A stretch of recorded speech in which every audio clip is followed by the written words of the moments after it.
Please like, subscribe, and put on your notification. Thank you. Good day, everyone. Welcome to Tutelage Educational Services YouTube channel. My name is Esther John, and today I'll be teaching you English. In English today, we're going to be looking at the topic letter writing, and our focus in letter writing is formal letters. So what is a formal letter, or what are formal letters? A formal letter is an official or a business letter. It's an official letter, it's a business letter. Those are the keywords there, official and business.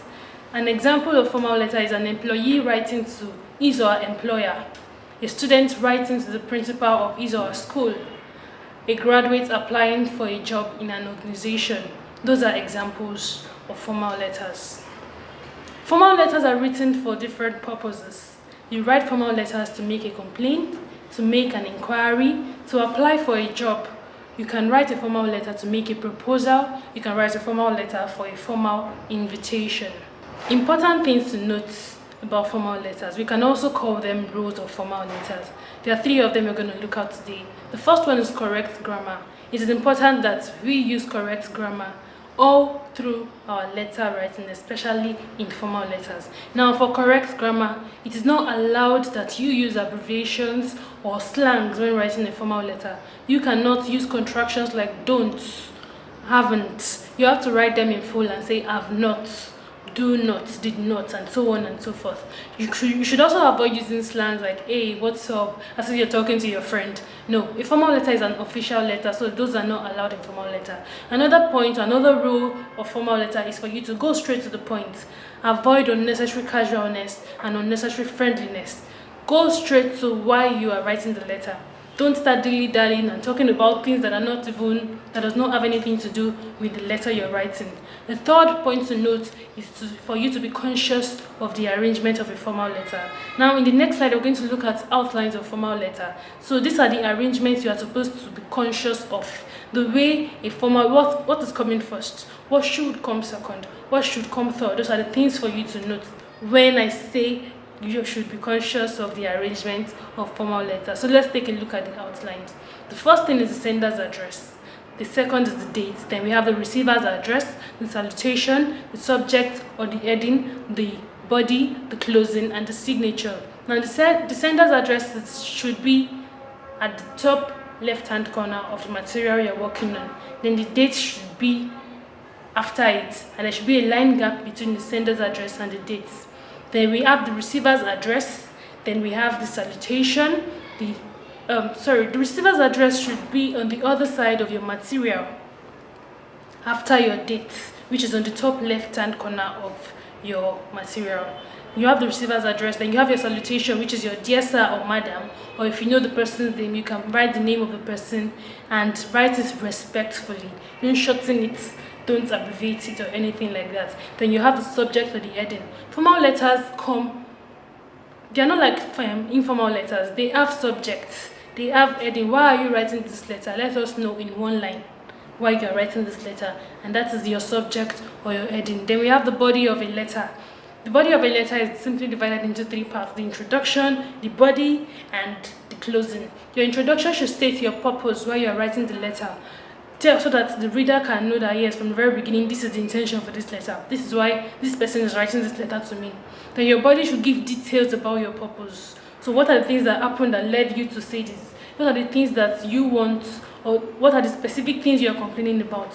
Give details. And when I say a body have 3 paragraphs, it doesn't mean that you only have 3 paragraphs in a letter. You can have more than 3. You can have 4 paragraphs, 5 paragraphs.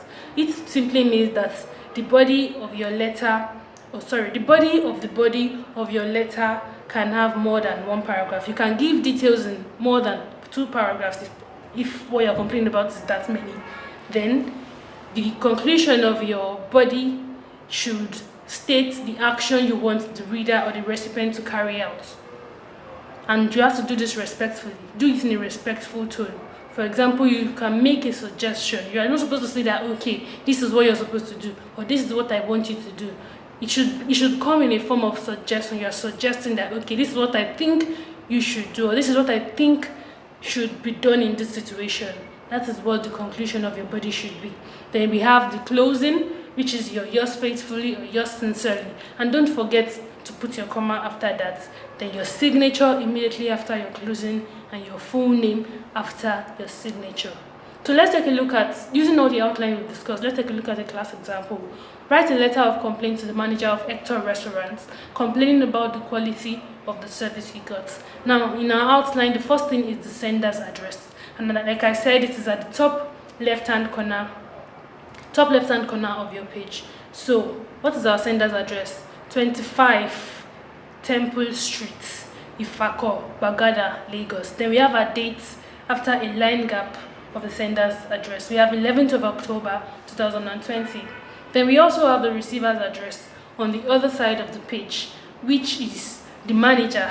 Since you're writing to the manager, it should be the manager, Hector Restaurants, 22 Fike Road, Lagos Mainland. That is the receiver's address.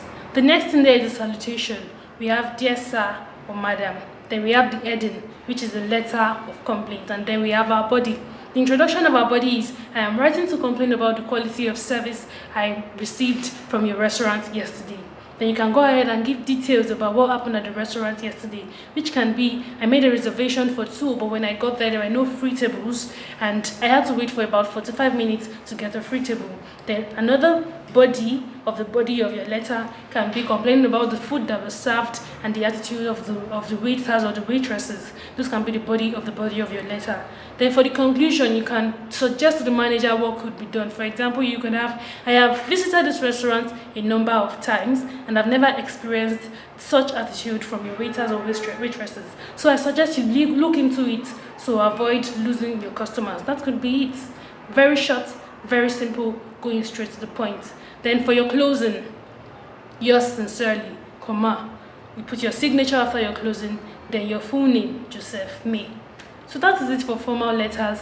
Very simple, very short, going straight to the point. You can as well write your own based on the example. Using the example we had in class, you can write your own. You can also go on the internet and look for other examples you can work on, talk about it, write it and give it to somebody, your teacher or your elder ones, to go through it and to mark for you.